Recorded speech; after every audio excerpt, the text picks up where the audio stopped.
All right, everybody, welcome back. I know I've had a short absence, but we're back here in Indiebnb, and we got our boy Jameson Tankersley here today from the band Jameson Tank, all the way down 78 316 in Athens, Georgia. What's going on? How you doing, man? How y'all doing? We're doing good. Glad to have you on. As we Thanks were, for having me, man. I'm really excited. I've been a fan since I got the DM from you guys. I've listened to a few episodes. Kyle Miller, Easy Honey, really enjoy it. I'm happy to see another music podcast, man. I'm stoked. I was so excited. that's right. For those of y'all listening, Jameson has his own podcast. What is it, Jameson on the Rocks? Is that right? Yes, sir. That's correct. Um, Talking all things music. I'm assuming I haven't gotten a chance to listen. Yes, sir. But, It's uh, more in the space. I mean, pretty much very similar to what you guys do, just in person, interviewing bands, kind of creatives, artists, business creatives, stuff like that. We pretty much had the same template going on here. I mean, I was stoked when I saw you guys. I was like, finally, somebody else asking some music questions, man. I was stoked. that's right. So, and then I listened to the Kyle Miller episode. And I was like, these guys are smart too. It's cool. Or I think that might have been a solo episode, but Kyle's just a good interview in general. So I was like, yeah, this is Yeah, cool. hell yeah.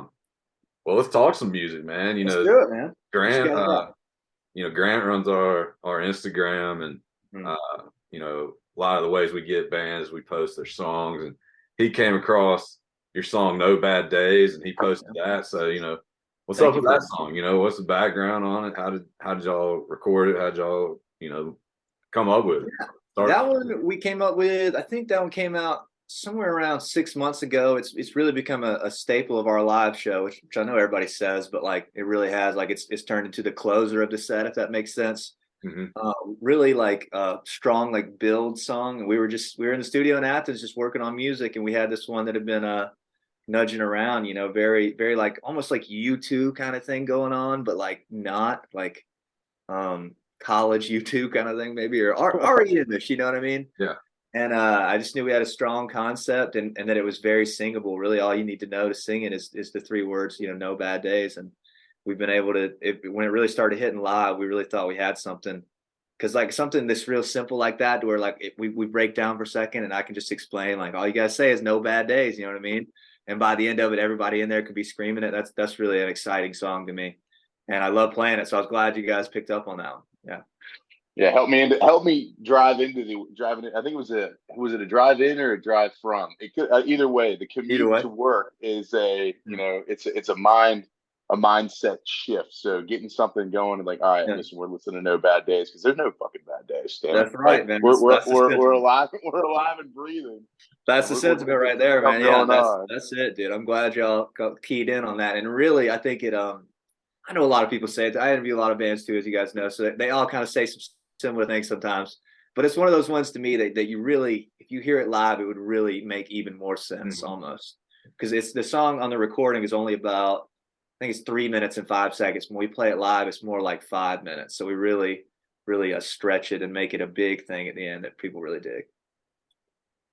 Yeah, Yeah. is that, with Grant always likes to talk about the live set, but with that song specifically, um, do you kind of do you play any songs before it to kind of try to maybe almost like meld them to I love when bands sort of play songs that are in similar play songs like back to back that are in similar keys where you can almost like Oh, go from like one song to the yeah. other. Is that something maybe y'all try to do on that one? We try to do not on that one in particular because honestly it's kind of like a step out for us. Like it's a little more in the slow, like not just rocking out kind of Mhm. category. So we kind of save it for then because it's a nice change.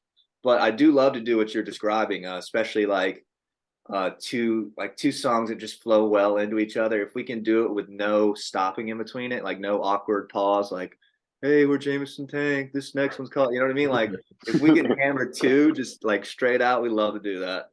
So yeah, no, not actually that one in particular, I would say is not one like that because it's so different, if that makes sense.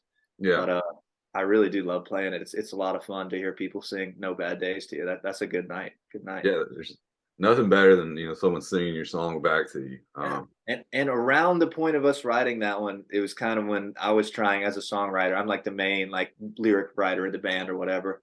That was when I was kind of like, hey, let's try to write some shit that people could sing their first time hearing it, if that makes sense. Like before that, I felt like maybe I was writing a little too complex or too like too many words almost. Mm-hmm. You know what I mean? Like if the words are changing every chorus, like it's like, oh, you can't really sing that the first time. I was like, hey, what if the chorus is just fucking no bad days? You know what I mean? Something a little poppier, but yeah.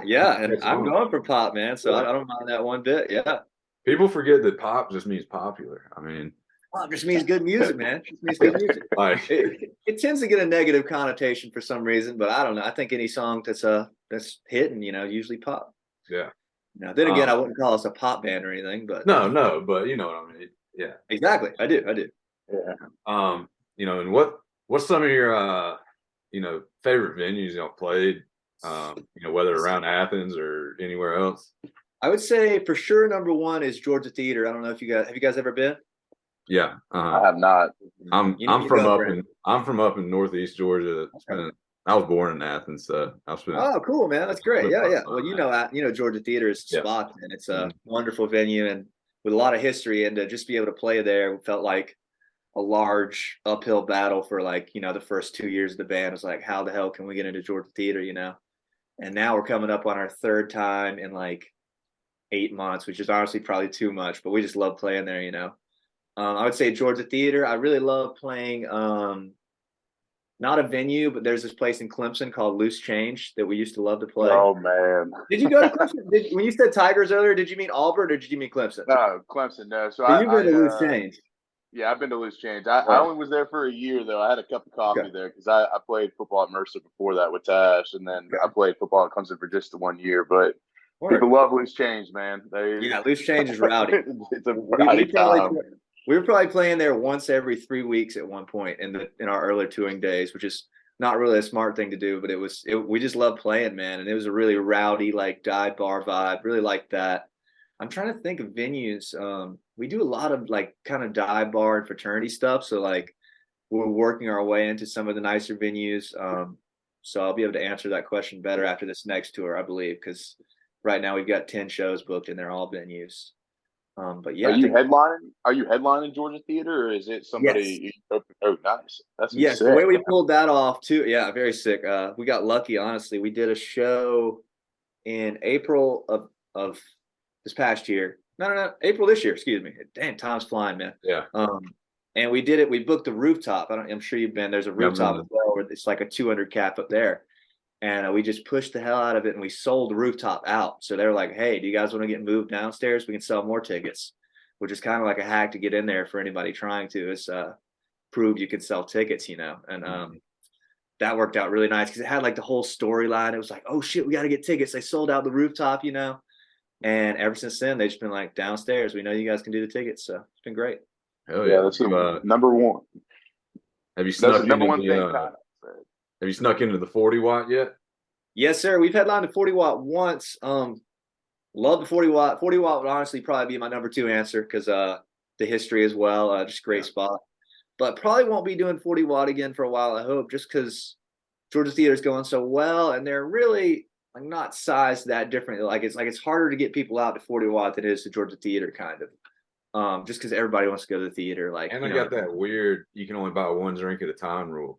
Exactly. Yeah. Stuff like that. And nobody like 40 watts a farther walk, that kind of stuff actually matters in Athens, as you know. But I love 40 watt, but I really hope we can stay at Georgia Theater. It's got the nice lights, the big stage. Yeah. But 40 watt's great. We headlined 40 watt. That was our first really big show. And it was awesome, man. Love that place. Yeah, it's crazy the bands that are still coming through Athens playing there. Like I saw Interpol at 40 watt a few years ago. 2019, probably 2018. Yeah, something like that. And like what was it this year? The Black Keys played at the Civic Center, and they were supposed to do Foo Fighters there, but it got canceled because of COVID. It's hard not to feel it when you're sitting in those dressing rooms, man. Really cool. It's like damn, like Snoop Dogg and Nirvana, and everybody's been here. Funny story. Grant and I saw the Foo Fighters when the Super Bowl was in Atlanta a couple years ago.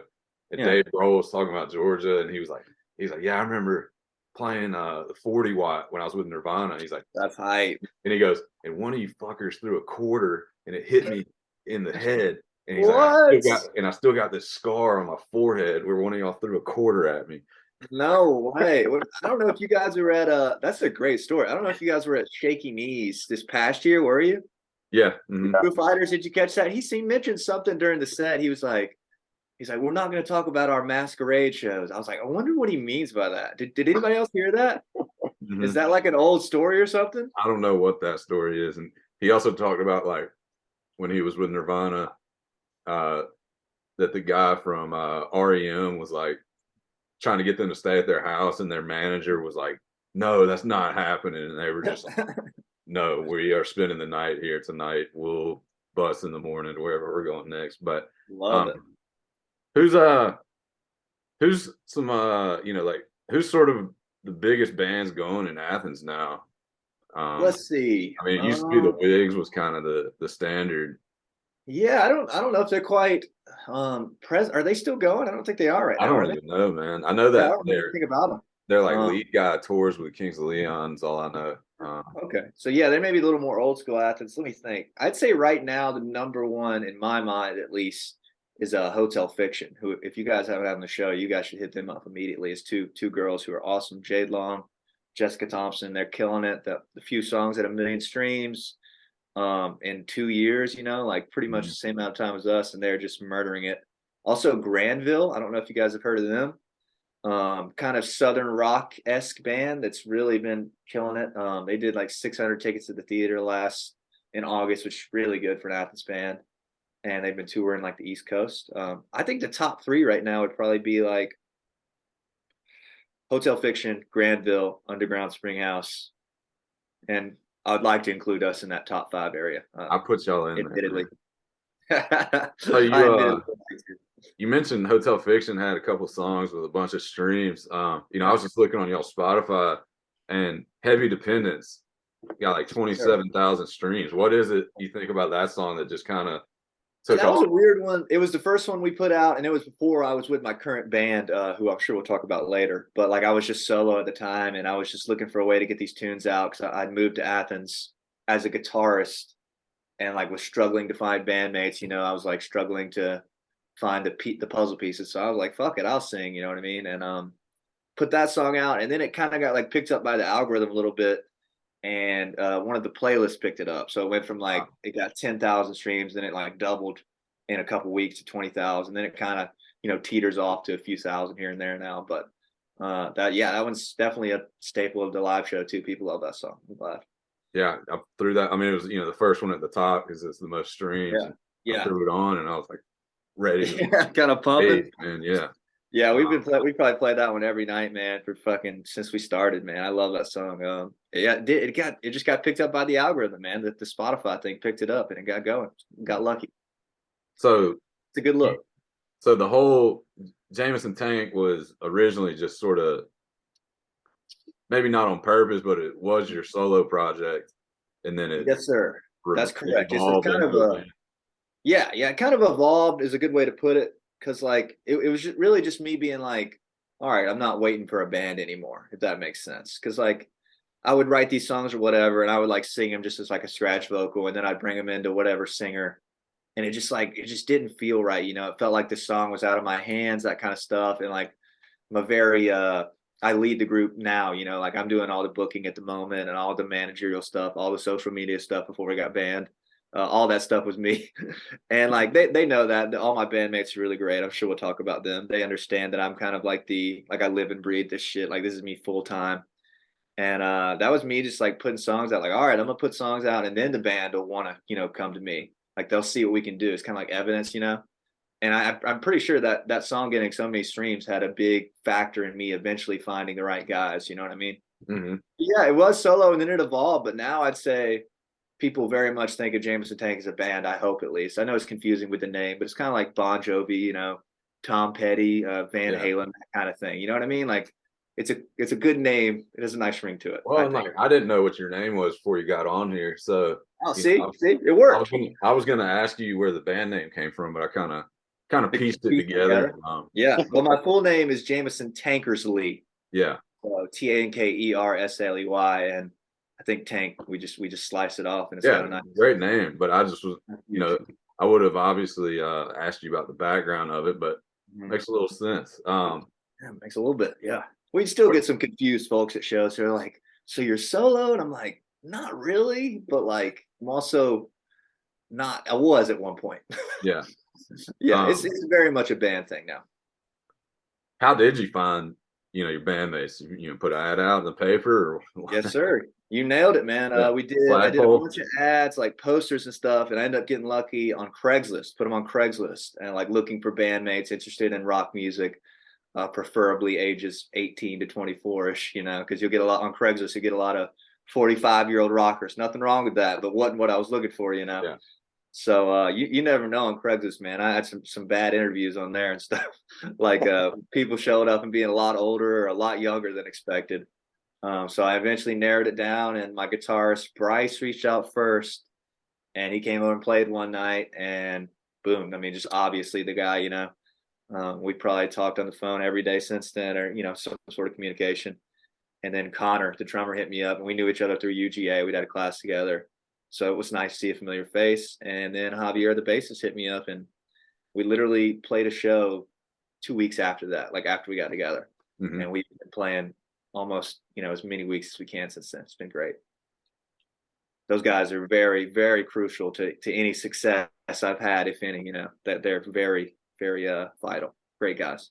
Yeah, I've been in bands before, and it's so much more fun, when it's not just you in a room coming up with exactly. it, Yeah, like being a solo artist doesn't sound that fun, honestly. You know what I mean? Like you don't get it's when you go out there with the band, it's like me and the homies versus the world. You know what I mean? Yeah. But just you, it's like a little. It's taxing. You're like, you don't want to have to come up with every part. I don't. Yeah, like I can very much lay back. There's songs that my bass player, he sings the whole song, and I'm the lead singer in the band, but he's just as good, if not a better singer than me. He takes lead on some songs, which I think is just a great, makes things different. We can sing different kind of songs. He's got a lower voice than me. He's into different music, so I play guitar, but I can lay back and let my guy take the lead, for a whole song. I can not play guitar. Stuff like that makes it great. Yeah. It's great. Like, you can find, with, maybe y'all are just messing around and your drummer is just playing something, and then, the bass player just kind of kicks in, and you're like, oh, here's a different start, instead of just picking up the guitar and trying to start from there every time. Exactly, man. And you said you've been in bands before, right? Yeah. Well, you know how tough it is then, man. Really, I'd say the biggest X factor that I've had in my career as a whole is finding the bandmates, because like if you've got one guy in the band that's not all the way in, you don't have a band. You know what I mean? Like you've got a local band that can play a show every once a month, but I was like, you guys, like if you guys want to do this, I want to play 3-4 times a week if we can, be on the road, like putting music out every year, albums, that kind of stuff. And they all absolutely live up to the hype, man. So it's been great. It's been great. Oh yeah. Cannot complain one bit. We're about to go on another tour. It's going to be great. Just wrapped up on it felt wildly successful to me, at least, in the we're kind of like transitioning out of the like cover bandy state, like, we're at the start of a band where they don't have enough tunes to really rock the original shows quite yet. We're kind of like just teetering out of that to where we have enough to really bring it home. It's been great, man. Yeah. You mentioned that in one of your interviews with the Asymptomatics, like they were kind of beginning to start to think about, all right, like what originals do you guys have? And then like you guys are starting to layer that in. That was an earlier one of your podcasts, but like as you kind of transition out of that, like I know you still have Play Blinding Lights, like what were some of the like challenges getting out of that and kind of making that transition into more originals, more of less local and kind of thinking bigger? Yeah, I'd say we're kind of still facing a lot of those challenges. These are pretty present stuff we talk about a lot. It's like I mean, obviously, there's a lot more money in the cover band space, and when you're full time in music like I am, you need the stable income to like just to keep it together. So it's like, all right, we're like killing these cover shows for more money, but we're like our originals aren't getting the clout that we'd like them to, Sure. And if we continue to do this, we might end up this forever. You know what I mean? So it's like, all right, fellas, we got to start playing them every night, no matter what. Like even the cover sets, we're gonna start playing 7 originals, 10 originals on cover set nights, which is 3-hour gigs, and just kind of starting to thread the needle between the two. Like, all right, let's give up a Saturday night and go try to sell tickets in Columbia and do a 3-band bill with 2 other bands and, play to 45 people that are there for originals. If that makes sense. As opposed to the previous mindset, which was let's get in front of as many people as we can, even if it takes playing covers. You know what I mean? Yeah. And it's been going well though. Well, what like I guess kind of taking a step back, like what covers do you feel like you are there covers that like kind of lay into y'all's originals better than others, or like do you think? I think Uh, so. I think there's a certain energy. Well, it's not even that. It's just when you're playing all covers, it sends a certain message out to people that want to come see you. Like some people will only be fans of the cover show, if that makes sense. Like if you're in a bar in yeah, Tuscaloosa just trying to have a drink, you might not be ready for our 6 minute rendition of No Bad Days. You know what I mean? But we've been giving it to them anyways. People have been digging it.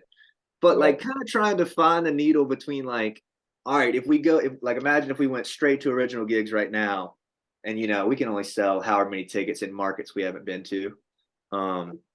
Say we could sell 50 tickets in Columbia, we're probably only going to net like $150 that night. You know what I mean? Between three bands, between gas, between U-Haul, between hotel. But we could go play a fraternity in Columbia and make $3,000 and each clear $500 or whatever, and like live off it for the week. But we might have to play all covers. So kind of trying to find a way to like, all right, Friday night we're playing a cover show, Saturday night we're playing an original show, Thursday night we can play an original show because the cover show funds the whole weekend. interesting, It's been interesting. very So, fun, very fun to how, figure out. how do you negotiate the cover show, and like, do you say like, hey, bro, we're gonna play 7 originals within this 3 hour set of I uh, don't mention it. They don't know what's happening until we show up.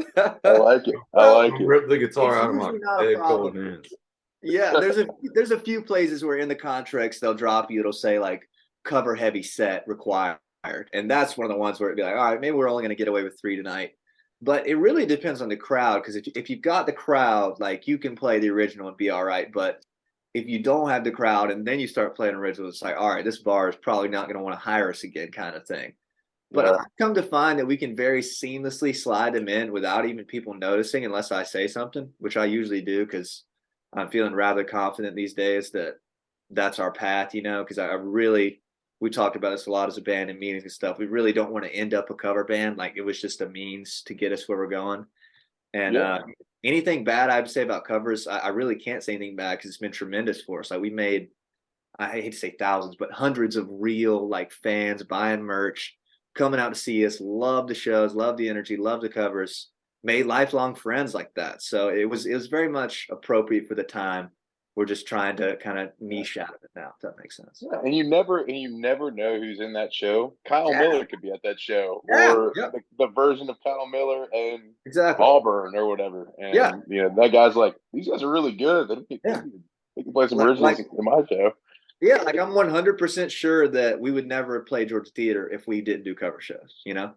Yeah, Because it put us in front of these big audiences. We got these great videos. We got great evidence that we're a great live band, which is probably what we are at the heart, like at the moment at least. Just a live band, like we don't spend a ton of time in the studio is what I mean by that. And like I have all this evidence to send to venues like, yo, here's us playing to 600 people at Paloma Park. And they're like, whoa, these guys are killer. You know what I mean? Like just 600 people are digging this. If I'd have gone all originals from day one and we were playing to 13 people at Flickr, they'd be like, these guys are all right. You know what I mean? So it's kind of like, I hate to say fake it till you make it, man, but something like that, like it's like building a track record. yeah. Yeah. Well, you Yeah. gotta build the brand. I love it. The brand's been going good. Yeah. Appreciate y'all asking. That's good questions. Good questions. How do you kind of have you parlayed the podcast? Because like one of the things that we do with this, like I've always had a vision of like, all right, I feel like we could do an Indie festival. I mean, that's like way far down the line, but like, No, that's awesome. have you thought about like, have you parlayed your podcast relationship into going like with Easy Honey to go open for them in Charleston, or go Yes. find those people who are in these other markets and be like, yo, like they came through Athens, but like these guys are sick. We should definitely have them open for us or something. I think absolutely, man. I think I played with probably 6 of the bands that have been on the show. One of the great ones was the Stews. I don't know if I'm sure you guys are aware of them. You heard of them? No. Oh wow, you guys should call them tomorrow and get them on the show. You guys will love them. They're Charleston now too. They're very Easy Honey. They're on Atlas. They sold out to Windjammer and Amos Southend, and they've only been a band for 2 years now. They're killer. I'll send you guys their info after this. You'll love them. But I was able to play with them in Statesboro at a big show after they let us open. Played with Asymptomatics, Calico. I made a bunch of really great friends that we ended up playing with. To answer your question, yes, you know what I mean? Like, it's very much been like people come to the shows because they've seen the podcast. You know what I mean? It's very cool. It's been very awesome. Very great.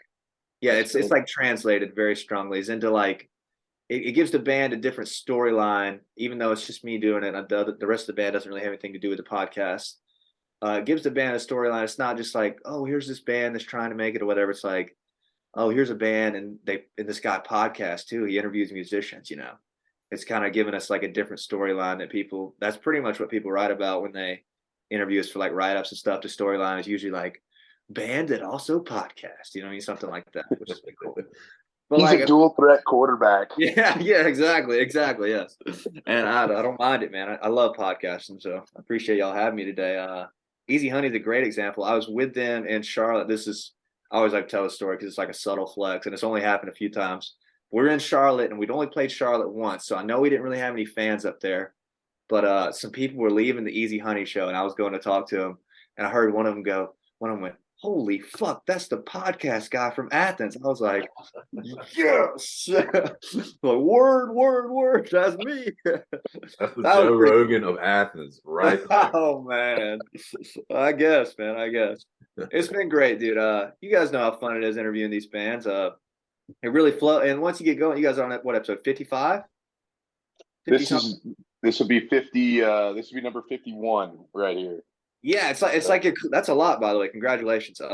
It's like you're collecting them after a while. It's just like the more it is, it's like, oh, we got to hit that one. It's like collecting Infinity Stones or something. You just want them all, you know. You want to get them all, yeah. And their networks become your networks, you know. Fans can come see me and they'll walk with me on stage, be like, yo, you're the guy that podcast with E.T. Honey or something like that, you know. And it's like turns it into this big universe thing. Like, I think it's pretty safe to say that Joe Rogan's podcast sells more tickets to his comedy than his comedy does. 100%. Do you get what I mean? Yeah. That's the theory on it, at least.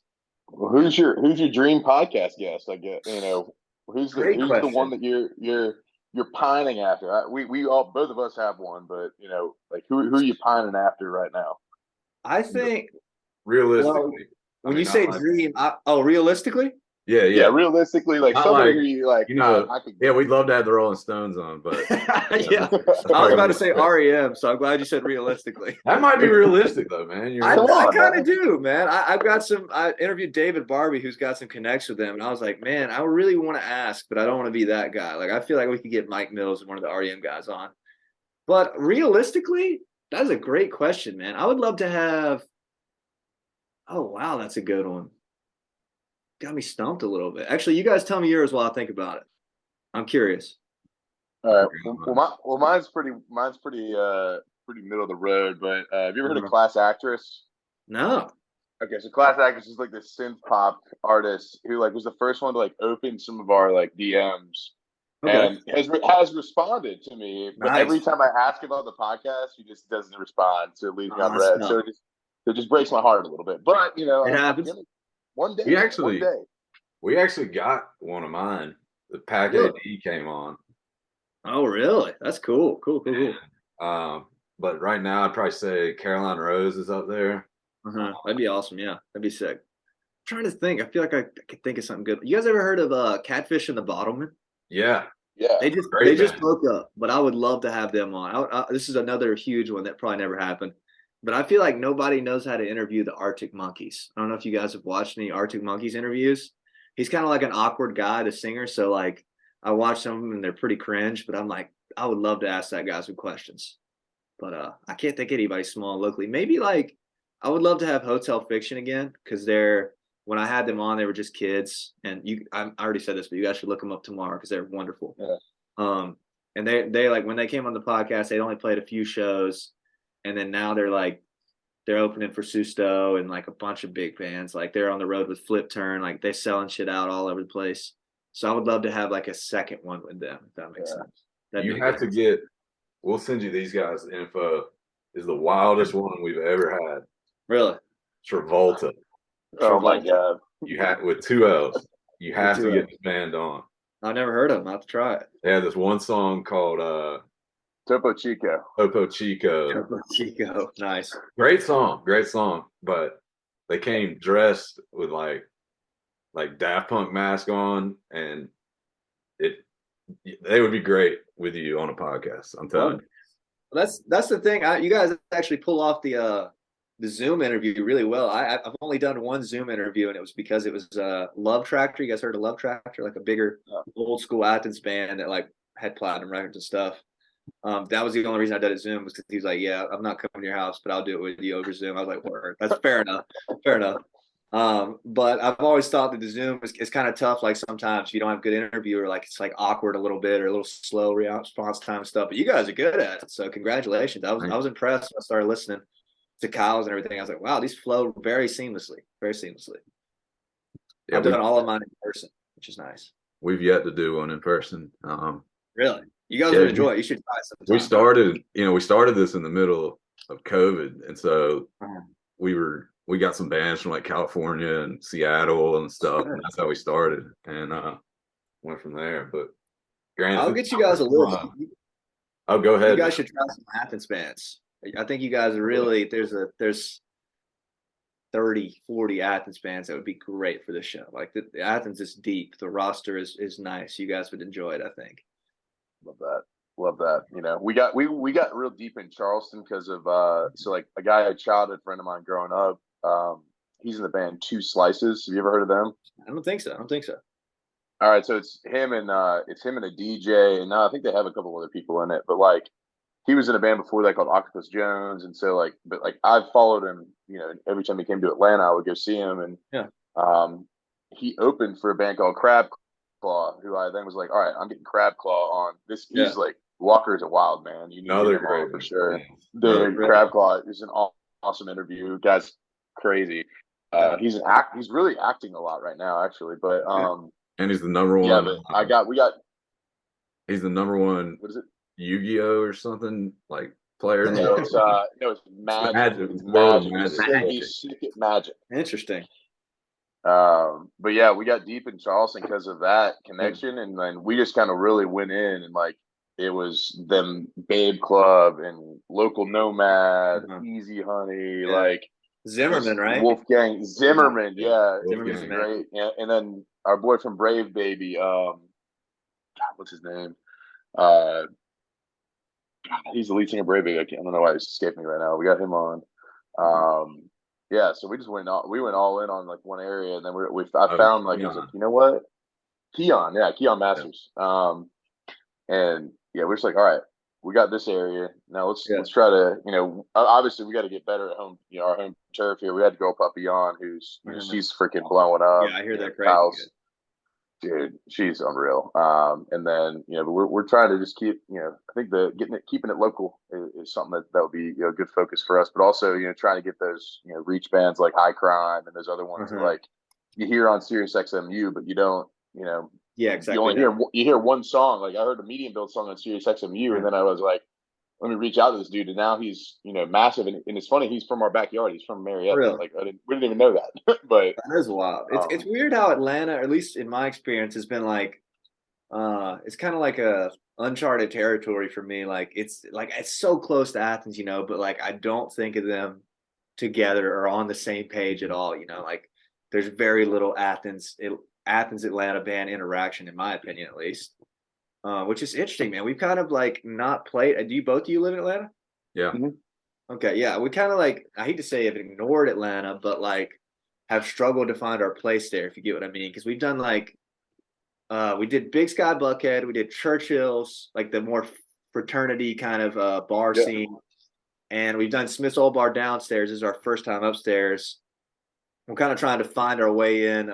It's just like a bigger fish, you know. It's been tough to like figure out where to play. We almost had Masquerade. We were gonna do Masquerade. You guys ever go here a lot? Yeah. Oh yeah.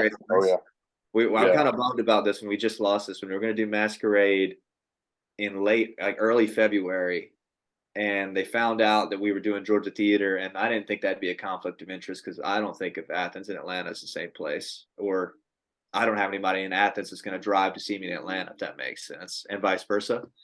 But they were like, if you're promoting another big show in a 100-mile radius, we probably should. And I was like, oh, damn, really wanted to play Masquerade. It's two separate companies. It's it's 0 Mile is Georgia Theater. That's probably why. And then it's a separate company that does Masquerade. I think they do their own or something. I think they're under Live Nation.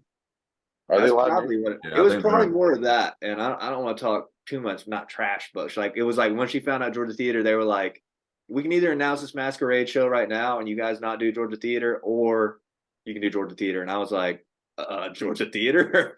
I was like, not even close for me. Like, all due respect, Georgia Theater's like, there's only been 3 or 4 Athens bands that have broke in there in the past 5 years, you know, like that's our home, you know. So nothing against stuff, man. There's just, you know, there's sort of the smaller venues that get filled up by the cover bands really quickly. And then sort of the other smaller venues that are the next step up, like, you know, the Masquerade and Terminal West and Aisle 5. They get a lot of bands that are, you know, signed to bigger labels, and they're getting filled in really quickly. So I think Atlanta's just super tough to break into if you're not like from Atlanta. I think so too, man. I'd say it's been one of the weirder markets me as the booking agent of the band has struggled to get into. Because, like, I mean, I could put a Smith show together any day downstairs, you know, that's no problem. But like Masquerade, I've been emailing them for, you know, a year and a half. Aisle 5, I could probably make that happen, but I hear like there's not much difference between Aisle 5 and Smith's, right? In terms of 300 to 400 cap shows, right? Mm-hmm. Like, it's not going to be like, oh, we sold 100 more tickets at Aisle 5, you know. It's like kind of the same. But even the Masquerade is tough. Like, I've seen like Soccer Mommy at the Masquerade, who's, you know, signed to a bigger label and has a, you know, pretty huge following and stuff like that. So you're competing with, you know, those types of bands too, you know, when you're starting out. So gotcha. It's interesting. Room too. Say what now? You said it depends what room too at the Masquerade, because like if you're, you know, you got heaven, hell, and then, you know, purgatory. And like, you know, I've been to shows at Purgatory, but like we saw Middle Kids at Purgatory like, you know, 3 or 4 years ago. They were from Australia, and they played Purgatory, you know, so it's obviously the bigger label. That was at Aisle 5. No, we saw them at Purgatory the year before that, or 2 years before that. Oh, that's right. That's right. Dude. It was a while. It was a hot minute ago, but yeah, it's kind of what's the cap on Purgatory? 300? Something like that. Honestly, like probably about that. I mean, like I think it's a little bit bigger than, maybe just a little bit bigger than Aisle 5, but not by much. I mean, Purgatory's the one right across from hell. It's right across from heaven. Right across from heaven. Yeah, that's probably 300. I don't even think it's 300. It's pretty tight in that one. That's why I was really surprised that it was a conflict of interest with the Georgia Theater. I was like, Georgia Theater is a 900-seater like premier venue in town, and we're talking about not the big room in Masquerade, but the smallest one. That just didn't add up to me. But we'll get them next time, man. And we got this great Smith Old Bar show. I'm kind of stoked. I've never done upstairs at Smith. That's a pretty nice spot. Dude, have you been there since they redid it? No, I heard the new lights, a new stage, right, or something. Dude, it is so awesome. Like you know, the Easy Honey show was great. So I saw 49 Winchester there, who's like, I'll never see that guy in a venue like that ever again. But like it was, you know, they redid it all during COVID. Bo, Juliet, and all those guys. I mean, they did an awesome job redoing that area. Bo Keller? I mean, what was it? What's Bo's last name? Do you know? Bo Nolan. He's the owner of Smith's, and then Eric's the GM, and then Juliet's she does a lot of the music. Juliet, she's great. Yeah. So you know what you are going to conquer, Jameson? What's that? You're about to conquer Pete Peterson's party pack of questions. Let's do it, man. Let's do it. Smooth transition there. I can feel it. Pete Peterson's party pack of questions is 20 questions right in a row. This or that. Here we go. Cake or pie? Cake or pie? Cake. Easy. Sunrise or sunset? Sunset. You rather have a night in or a night out? Night out. Would you rather hit a home run or score a touchdown? Touchdown, baby. Okay. You attendees or a wings guy? And the vegan version of both of your vegan? I'm going wings for sure. Wings for sure. Okay. Easy choice. All right. Ranch or blue cheese with those wings? I'm going ranch. Might catch some flack for that. I know blue cheese is the upper tier answer for most connoisseurs, but I'm gonna say ranch. Okay. All right. Would you rather be a ninja or a pirate? Great question. I'm gonna say pirate. Get to sail on the boat a lot. Ninjas don't get any good press either. You got a good pirate name anyway. I'm Jameson Tankersley. Let's go. Yeah, that would work. We can make that happen. Yeah. Toast or bagels? I'm gonna say toast just because I make toast. I feel like bagels a little harder to make. Okay. All right. Do you believe in aliens? Yes. Bigfoot? No. Love at first sight? No. When you walk into a party, are you more likely to do the robot or the worm if your jam comes on? The robot. Robot? Yeah, the floor is usually nasty. All right. Guac or queso? What are you getting for your app? Ooh, I'm going to say queso because guac usually costs. Well, are you talking about white queso? Like cheese dip? Yeah, regular queso. I'd say queso. We're going to come back to that. I don't know whether kinds of queso there are, so we're going to talk about that in a minute. Cheddar or Swiss? Swiss. Waffles or pancakes? You're killing me. That's a good one. Waffles, because it holds the syrup better. I know the answer to this next one, but coffee or tea? Tea. You're drinking tea right now. We know. Come on. It helps me think. Dogs or cats? Ooh, I'm gonna shake it up. I'm gonna go cats. Got 10 cats at home. I love cats. 10 underrated. Cats. Oh my god! I live on a farm, so they're outside cats. So like barn cats, but cats underrated. All right, this is a weird one. Chili or tacos? Two things not even in the same category. I don't know why I asked that, but I'm gonna say tacos. Chili feels like a side to me. Maybe that's just me. I like a side dish. You know what I mean? I like that. All right. This might be a little bit local, but Moe's or Willie's? Which one do you like better? I'll throw in Barbaritos if you want me to. I know they have Fizz and Athens too. I don't eat either much. When we're on the road, we eat Barbaritos a lot because my bass player likes it. So I'd have to say Barbaritos. Barbaritos. All right. And you kind of answered this already, but I think, give us some bands that we might not know that we need to check out other than Hotel Fiction, Jade and Jessica, Granville, and Underground Springhouse. Yeah, throw us two more. Give me a couple more. Come on. I would say for sure you should look up, as soon as you get off this call, look up the Stews. STEWS, the Stews. They're good friends of mine. They're absolutely killing it, selling out venues all over the place, and they've been a band for literally 2 years. Just they're going to be a very big band. If I was you, I'd hit them up tomorrow. They'll podcast with you guys. I think they're going to be a humongous band. Like, they went from selling no tickets to selling things out in literally a year. Like, it's about to happen. They play with Easy Honey a lot. I'm surprised you guys haven't heard of them. They're doing spring tour with Easy Honey. And they're from Atlanta. They sold out Smith's Old Bar Roof. They just did the vinyl, the big room in the vinyl, and there was a few thousand. They've done the Eastern. Like, these guys are just some kids. They're like 20 years old, each of them. They're the nicest guys. Their songs are exceptional, and they're killing it. I would say the Stews for sure. And then I'd say the Angelics. This is a newer band out of Athens.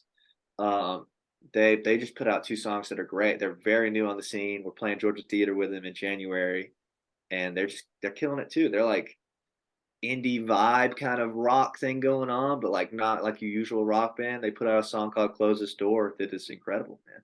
You guys check them out. Hell yeah. That'd be my 2 answers. I could go on all day on Athens fans. I love it. Well, Jameson, you've conquered Pete Peterson's Party Pack questions. Tash, let's wrap this bit up. Good questions. Everybody, it's been a blast on here with Jameson. Got a show at Smith's on December 30th. Yes, sir. Upstairs, get your tickets. Come rock out. No Bad Days. You'll sing that with them at the end. Yes, sir. Jameson, it's been a blast, man. Hopefully we can have you on again, or maybe we'll scoot on over to Athens and come on to your pod one time. You guys are welcome anytime, man. Y'all send me a date and we will make it happen. I would love to introduce you guys to the people of Athens. I think you guys are needed down there. People want to know more about Atlanta. They want to know more about Charleston. I can't cover them all, man. Y'all got to keep on them. I'm glad to see it. Yeah. Thanks for having me. I hope to meet you both at Smith's Old Bar. I'm excited, dude. Hell yeah. Life's You guys are dark. good at this. Keep it up, man. I love to see another podcast. I mean it. And 50 episodes, that's no joke, man. You know how many podcasts make it past 5 episodes? Not many. You know what I mean? So good for y'all. Thanks, man. I really appreciate it. So, Anytime. thanks for coming on. Yes, sir. See y'all later. Later.